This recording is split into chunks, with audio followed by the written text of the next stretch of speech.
Howdy, and it's good to see you if I could see you through this video for another episode of the Bible in 1 Year with the Preacher's Husband. Today, we're going through some Psalms. Psalm 25, 29, 33, 36, and 39. Now, tomorrow, we're going through 2 Samuel chapter 8 and chapter 9, and also 1 Chronicles chapter 18. So, look forward to reading that with you tomorrow. Today we're going to do some Psalms, and today's theme is the soul of America. That's right, the soul of America. So let's dive in. Chapter 25, actually Psalm 25. The title here is Dependence on the Lord. Dependence on the Lord. That's in the CSB. The New King James title for Psalm 25 is A Plea for Deliverance and Forgiveness.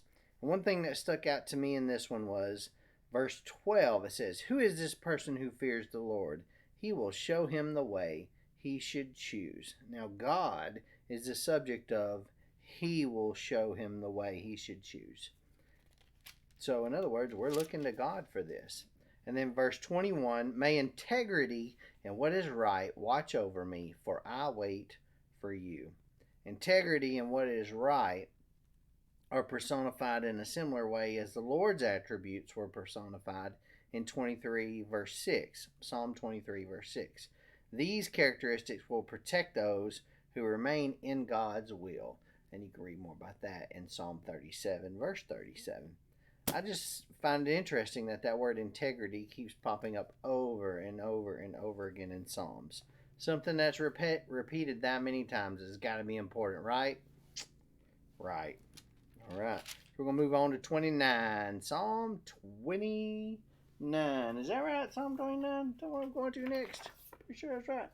Yep, 29. All right. It says here in the CSB, the title is The Voice of the Lord. And the title of this in the King James is Praise to God in His Holiness and Majesty. Right off the bat, these first few lines stuck out to me. Ascribe to the Lord, you heavenly beings. Heavenly beings. Ascribe to the Lord glory and strength. Ascribe to the Lord glory due His name. Worship the Lord in the splendor of His holiness. Now, to ascribe something to someone is to acknowledge that they have an attribute. They have that attribute that you are ascribing to them. Heavenly beings here is literally translated sons of God. The word sons of gods, plural with an S on it. Interesting. The word for gods, which is in the Hebrew is Elim, is very similar to the word for God, Elohim, our God, the one God. So, but it's never used with God. Elim is never used with God. It can refer to people with the meaning of the mighty, as in Job chapter 41, verse 25.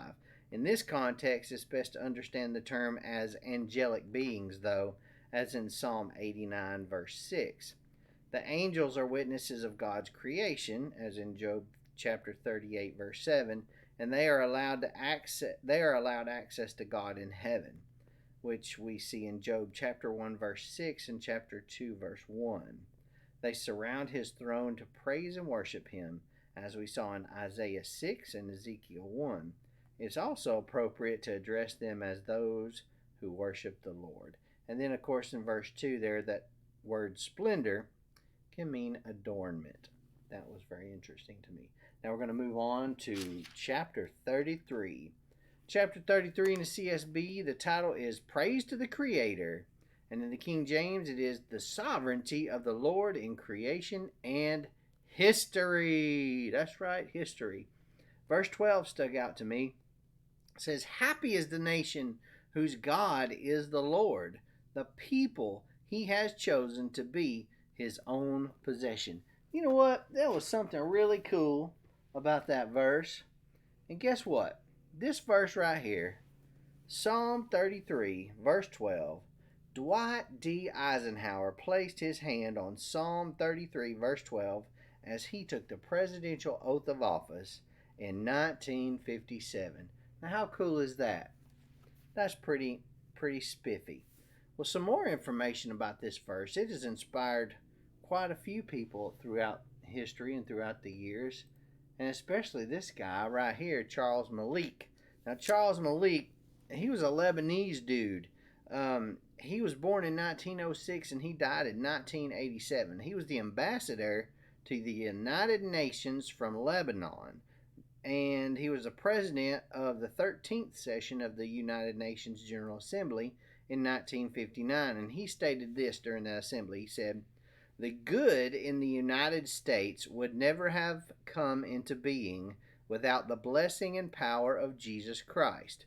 Whoever tries to conceive the American word without taking full account of the suffering and love and salvation of Christ is only dreaming. I know how embarrassing this matter is to politicians, bureaucrats, businessmen, and cynics. But whatever these honored men think, the irrefutable truth is that the soul of America is, at its best and highest, Christian." Wow. That coming from a Lebanese ambassador to the United Nations. How cool is that? And I just keep reading in there over and over again how happy the nation whose God is the Lord, the people he has chosen to be his own possession. Of course, he is speaking in the psalm about Israel, his chosen people.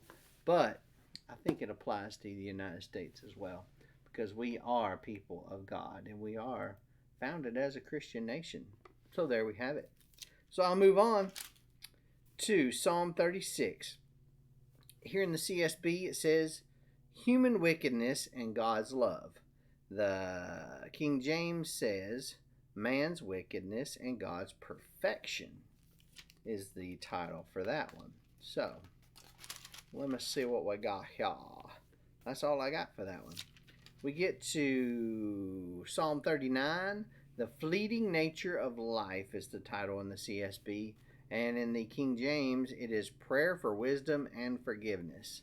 I see this in that. The very first two verses stood out in particular. It says, "I said, I will guard my ways so that I may not sin with my tongue.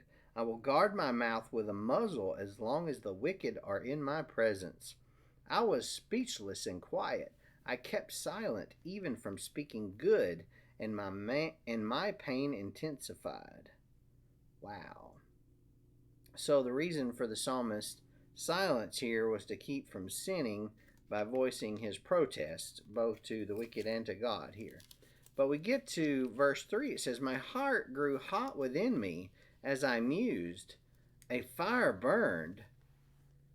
I spoke with my tongue." See, he had all this pent-up anger because he was silent. He was quiet. He didn't speak. He didn't speak out, and he didn't let these things come out. So we get to verse 9 again. "I am speechless. I do not open my mouth because of what you have done." What does this say? Is it good to get that anger just all pent up? Is it good to just be quiet all the time? What do you think about that? I believe that there are times, absolutely, that it's best just to keep your mouth shut and move on, especially those times where there is no possible way you're going to make any difference in the conversation. Most of that time is when you're talking about politics. Most people are just set in their ways when it comes to politics. It's very rare that you're going to take someone that's a left-wing liberal and convert them to be a conservative. And it's very even more rare to take a hard right-wing conservative and convert them to a liberal. Just probably not going to happen. So in those scenarios, it's usually best just to keep your mouth shut. But when it comes to those situations of God and living a blessed life and striving towards holiness, I think there's a lot of times that we probably should speak up. So, what do you think? Put that in the comment section if you would, and let's talk about that. I hope to see you again tomorrow for another episode of the Bible in 1 Year of the Preacher's Husband. Hit that like button, that subscribe button, and of course click the little jingle bell so you can get notified the next time I upload a video, which will be then. We'll see you tomorrow.